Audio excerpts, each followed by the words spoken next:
Hello everyone, my name is Elizabeth Thacker, and today I'm going to be talking about the article, Origin of Implication: How Do Innocent Individuals Enter the Criminal Justice System? To start out, it's important to know what is meant by innocent individuals in the criminal justice system. And it's pretty much like it sounds. We're just talking about innocent people that have been charged with crimes they didn't commit. So this article puts a lot of emphasis on the PWCP, and it's really important to understand.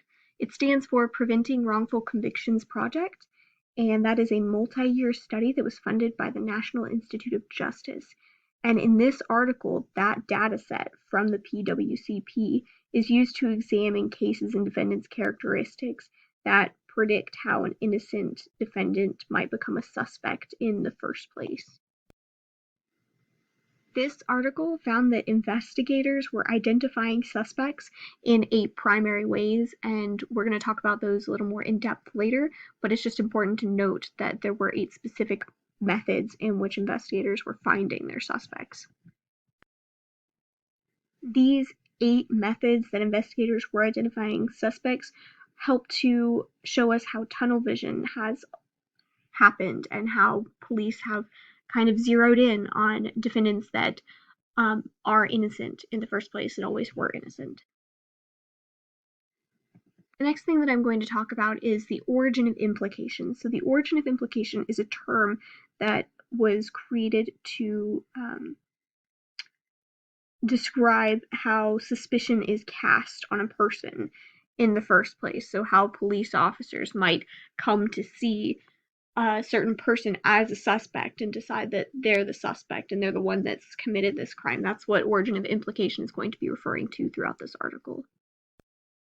So this article found that there were characteristics that are associated with innocent individuals becoming suspects in the first place. Those characteristics include race, age, relationship to the victim, cognitive function, as well as whether the victim survived the crime. This article also found certain factors that were associated with wrongful convictions. Those factors included eyewitness misidentifications, false confessions, tunnel vision, inadequate defense, forensic errors, prosecutorial misconduct, and informant testimony. The next thing we're going to look at is police investigation theory and practice. Policing patterns and techniques can provide a basis for understanding how innocent suspects first become entangled in the criminal justice system. Taken as a whole, the investigative literature points to several specific ways in which a person becomes a suspect. These methods of implication can include victim or eyewitness identification, law enforcement officer identification, citizen identification, physical evidence, criminal activity, physical proximity to the crime, social proximity to the victim, and intentional misidentification of suspects. Now, as I stated earlier, this article came to the conclusion that there were 8 mutually exclusive categories that encompass origin of implication, or kind of create that origin of implication. You can find that these things lead to the suspicion of law enforcement. Those 8 factors that they found include victim and eyewitness identification, officer identification, citizen identification, intentional misidentification, physical evidence, criminal activity, physical proximity, and social proximity. So some of these are really close to some of the other things that we've gone over, and they kind of relate. Some of them are exact copies of it, and some of them differ just a little bit, but these are the 8 things that they zeroed in on during this study and looked at when they were trying to decide and decipher how law enforcement became suspicious of people that had nothing to do with a crime, or at least weren't guilty of the crime. Next, I'm going to talk a little bit about how the study was conducted. So this study was conducted by using the PWCP database, like I mentioned earlier. So they took 460 violent felony cases between the years of 1980 and 2012, and they compared them against 260 wrongful conviction cases and also against 200 near-miss cases.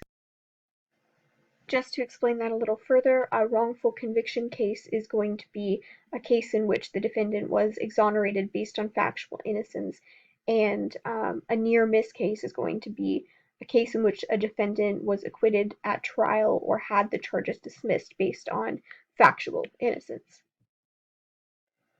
Upon the conclusion of the study, they found different percentages for how innocent individuals came to be suspects by law enforcement in the first place. So victim and eyewitness identification was used 24.24% of the time. Officer identification was used 11.11% of the time. Citizen identification was used 13.13% of the time.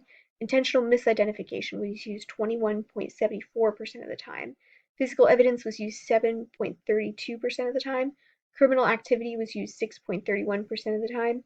Physical proximity was 6.82%, and social proximity was 8.84%.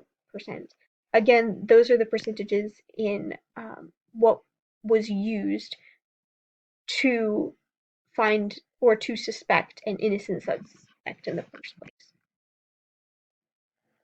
So the really important things that this article wanted you to take away were that, firstly, more research needs to be done. There has been some research done, but not enough. And then secondly, that there are 8 categories that were discovered for the origin of implication, 8 major factors that had an impact on innocent individuals being suspected of a crime in the first place. And if you want to re-go over those, you can look at the slide previous to this. And the final thing is that this study can be used in future research. That's the hope of this article. That is something that we can take out of it and into the future to kind of learn more about this topic and then hopefully prevent it from happening in the future and prevent innocent individuals from ever being convicted of things that they didn't do. So, thank you very much.